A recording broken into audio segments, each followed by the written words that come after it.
In the past, in Dimapur, there are so many birds, including weaver birds, ravens, crows, eagles.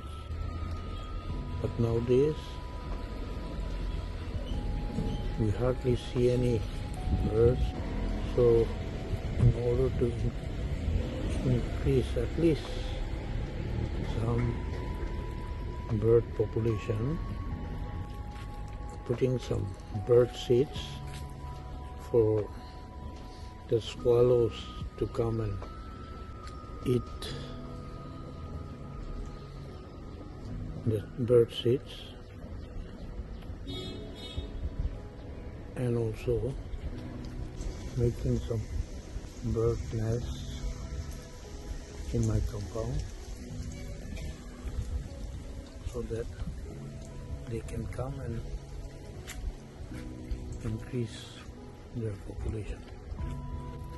Also keeping a solar fountain so that the birds can come and drink water during the hot day.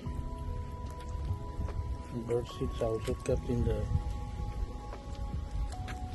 ground so that they can come and feed during the days.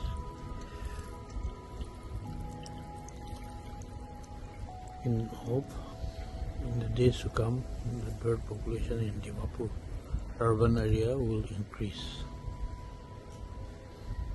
Thank you.